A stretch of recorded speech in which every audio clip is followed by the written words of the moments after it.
ఎలా బ్రతికావో ముఖ్యం, ఎంతకాలం బ్రతికావని కాదు అని ఒక పెద్ద మనిషి అంతే. ఇంకోళ్ళు ఎవరో ఏమన్నారంటే, don't just live beyond your expectations, don't just exist, keep on living అని ఇలా రకరకాలుగా చెప్తూ వచ్చారు. ఈ భాష్యాలని పక్కన పెడితే అసలు ఎలా బ్రతకాలి? చాలా సింప్లిస్టిక్ లైన్లో నీ ఇష్టం వచ్చినట్టు బతుకని చెప్పచ్చు.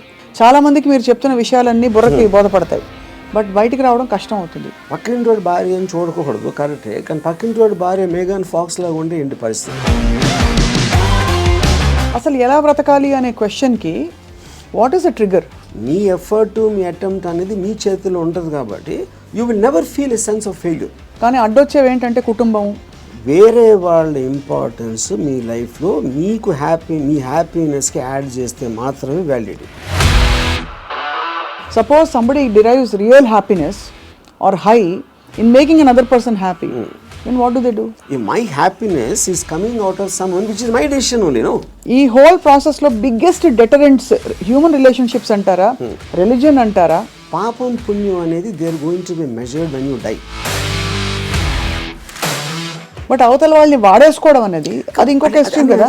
All the time we are using people or anything we are also being used kada. Of course.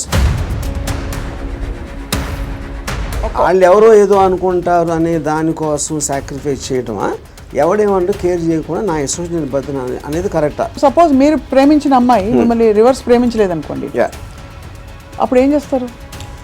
My objective to keep on trying to achieve. మీరేమనుకుంటే ఒక మాట నచ్చారు, సైతానికి ఉండే లక్షణాలన్నీ మీలో ఉన్నాయి. సైతానికి ఎలా ఉంది అది?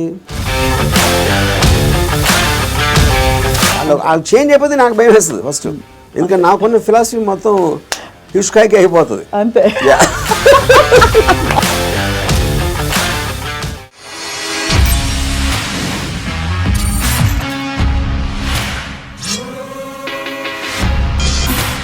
Hello and welcome to another episode of రాముయిజం. ఎలా బ్రతికావో ముఖ్యం, ఎంతకాలం బ్రతికావని కాదు అని ఒక పెద్ద మనిషి అంతే. ఇంకోళ్ళు ఎవరో ఏమన్నారంటే, don't just live beyond your expectations, don't just exist, keep on living అని ఇలా రకరకాలుగా చెప్తూ వచ్చారు.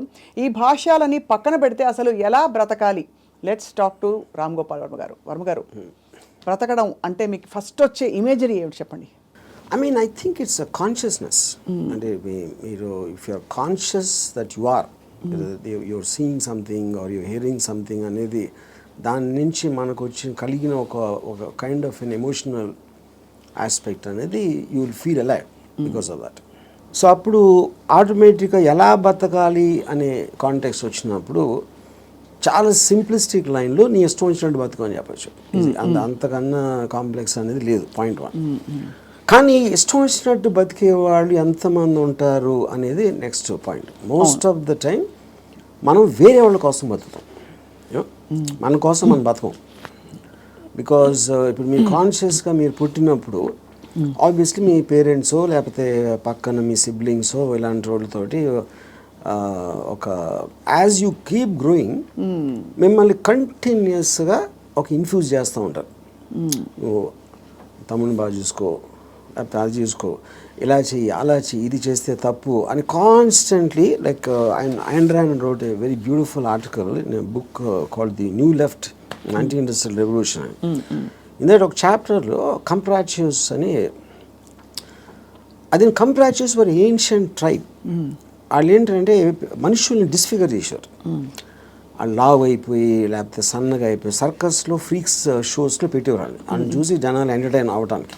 యూనో, సో Ayn Rand ఏముందంటే, modern day comprachicos are smart, they don't distort bodies, they distort minds. చూడటానికి పర్ఫెక్ట్ మనిషిలాగా ఉంటాడు అన్ని విధాలుగా, లోపల మైండ్ మొత్తం డిస్ఫిగర్ అయిపోయి ఉంటుంది.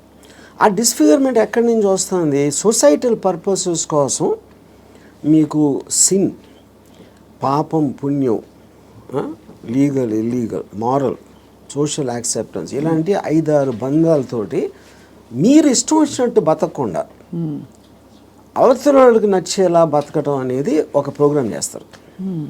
సో మీ లైఫ్ అంతా కూడా it's a conflict between what you want to do and what you have to do, what you're expected to do. అవును, ఈ మధ్యలో ఉన్నదే మీ కాన్ఫ్లిక్ట్ వస్తుంది. ఆ కాన్ఫ్లిక్ట్లో మీకు lows, highs, depressions, feeling of failure అన్నీ కూడా దాని డెరివేటివ్స్ దాంట్లోంచి. సో ఏ రోజైతే యువర్ ఎవ్రీ డెసిషన్ మీరు కాన్షియస్గా మీకోసం తీసుకున్నప్పుడు మీకు కాన్ఫ్లిక్ట్స్ అని ఉండవు అసలు.